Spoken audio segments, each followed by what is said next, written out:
নমস্কার বন্ধুরা, আজ আপনাদের সাথে শেয়ার করছি খুব কম তেলে তৈরি করা যায় এবং ঝটপট বানিয়ে ফেলা যায় এমন একটা টিফিন রেসিপি, যেটা খেতে দুর্দান্ত লাগে, বানানো খুব সহজ। এই টিফিন রেসিপিটা বানানোর জন্য আপনাকে নিতে হবে চাল।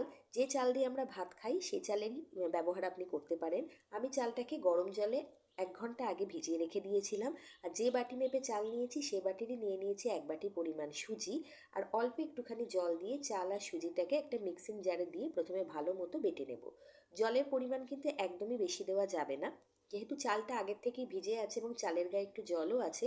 সেই জন্য 4 থেকে 5 চামচ মতো জল দিয়ে কিন্তু এটাকে বেটে নেবেন। প্রয়োজন পড়লে আর 1-2 চামচ জল ব্যবহার করতে পারেন। ব্যাটারটা একটু ঘনর ওপরেই হবে। তো চাল আর সুজির ব্যাটারটা রেডি হয়ে গেছে। এটাকে আমি একটা পাত্রে রেখে দিয়ে কিছু ভেজিটেবলকে বেশ ঘন কুচি করে প্রথমে কেটে নেব। যে কোনো সবজি আপনার ফ্রিজে আছে আপনি নিশ্চিন্তে ব্যবহার করতে পারেন। বাচ্চারা খাওয়ার সময় বুঝবেই না যে কতটা সবজি তারা খাচ্ছে, কারণ বাচ্চাদের সবজি খাওয়ানো কিন্তু ভীষণ মুশকিল হয়।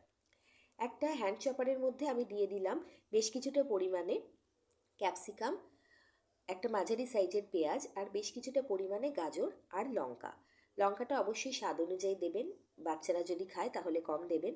এবার হ্যান্ড চপারটা দিয়ে বেশ ভালো মতো কিন্তু এই সবজিগুলোকে আমি চপ করে নিচ্ছি, যতটা ঘন কুচি করা যায়। তাতে সবজিগুলো খুব বেশি চোখেও পড়বে না, আর সবজিটা যখন খুব সুন্দর মতো মিশে যাবে এই ব্যাটারটার সাথে, এই টিফিনটার লুকটাও কিন্তু খুব ভালো আসবে।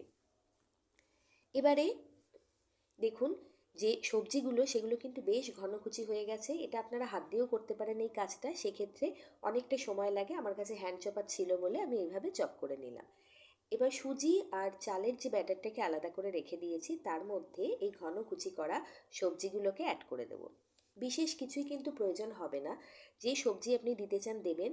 আর তার সাথে মশলা হিসেবে দেবেন শুধুমাত্র নুন আর একটু ভাজা জিরের গুঁড়ো। চাইলে আপনারা একটু চাট মশলাও দিতে পারেন। আমি এখানে নুন দিলাম নিজের স্বাদ অনুযায়ী, আর একটু ভাজা জিরের গুঁড়ো এখানে আমি অ্যাড করছি, তাতে স্বাদটা খুব ভালো আসে। এবার সব কিছুকে খুব ভালো মতো মিশিয়ে নেব। আমরা যে ব্যাটারটা এখানে বানিয়েছি সেটা কিন্তু একেবারেই পাতলা নয়, একটু ঘনর ওপরে। আর সবজি দেওয়ার কারণে কিন্তু ব্যাটারটা আরও একটু ঘন হয়ে যাবে। প্রয়োজন বুঝে জলের ব্যবহার করতে হবে। তবে আমার এখানে যে থিকনেসটা রয়েছে ব্যাটারে সেটা কিন্তু একদম পারফেক্ট। এর থেকে বেশি পাতলা হলে কিন্তু ভালো হবে না টিফিনটা। সেই জন্য এই রকম থিকনেসটাই কিন্তু রাখবেন। যখন চাল আর সুজিটাকে বাটবেন তখন যতদূর সম্ভব কম জলের ব্যবহার করবেন, তাহলে কিন্তু এরকম থিকনেস চলে আসবে। সব কিছু খুব ভালোভাবে মিশিয়ে নেওয়া হয়ে গেছে। এবার এর মধ্যে সামান্য একটুখানি আমি বেকিং সোডা ইউজ করব। বেকিং সোডা দিলে যে টিফিনটা তৈরি হবে তার মধ্যে অনেক ছিদ্র তৈরি হবে, অনেক জালি তৈরি হবে, ফলে এটা অনেকক্ষণ সফট থাকবে, খাওয়ার সময় কিন্তু খুব ভালো লাগবে। বেকিং সোডা দিয়ে একটাই ডিরেকশানে ব্যাটারটাকে বেশ ভালো মতো ঘুরিয়ে নিলাম, নিয়ে আর ফেলে রাখবো না। এবার টিফিনটা বানাবো। সেই জন্য আমি গ্যাসের উপরে অলরেডি একটা প্যান বসিয়ে দিয়েছি, তার মধ্যে দিয়ে দিলাম 2 থেকে 3 ড্রপ মতো তেল।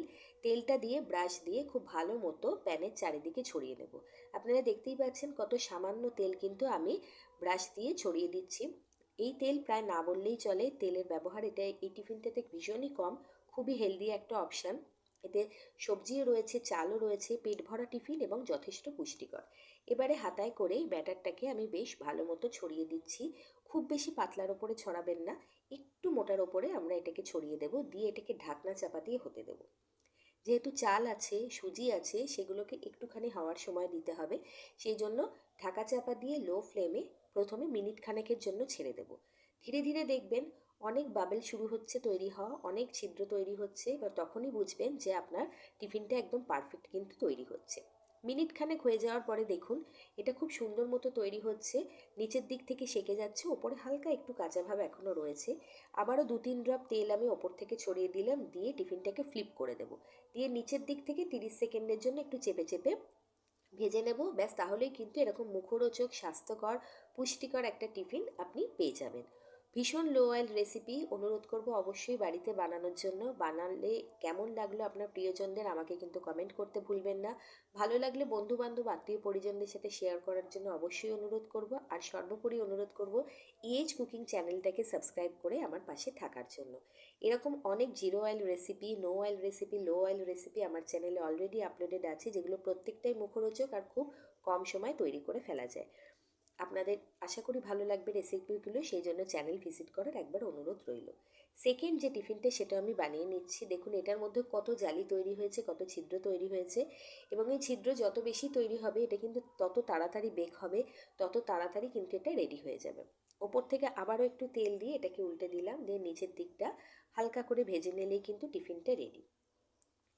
সুজি আর চাল দিয়ে তৈরি করা খুব পেট ভরা টিফিন বাচ্চাদের জন্য টিফিন বক্সে প্যাক করে দিতে পারেন। বাচ্চাদের দিলে একটুখানি কেটে দেবেন ছোট ছোট পিস করে, তাহলে বাচ্চাদের ধরে খেতে সুবিধা হবে। এটার সাথে কিন্তু সস চাটনি কিছু না হলেও চলে, এটা খেতে এমনিতেই এতটা ভালো লাগে। এবার এটা যে কতটা নরম আমি আপনাদেরকে একটু হাতে নিয়েও দেখিয়ে দিচ্ছি। হাতের মুঠোয় কিন্তু খুব সহজে এটা আপনারা ভাঁজ করতে পারবেন, ছিঁড়ে ফেটে কিচ্ছু যাবে না। এবং দেখুন কতটা জালিদার তৈরি হয়েছে। প্রত্যেকটা টিফিন এইভাবে মেজারমেন্ট ঠিক করে করলে কিন্তু আপনার পারফেক্ট তৈরি হবে। আশা করি রেসিপিটা ভালো লেগেছে। ভালো লাগলে অবশ্যই আরও একবার অনুরোধ করব, চ্যানেলটাকে সাবস্ক্রাইব করতে কিন্তু ভুলবেন না। আর বাড়িতে অবশ্যই ট্রাই করে আমাকে জানাবেন আপনাদের সবার এটা খেতে কেমন লাগলো। ভিডিওটা দেখার জন্য অনেক অনেক ধন্যবাদ। ভালো থাকবেন, সুস্থ থাকবেন। নমস্কার।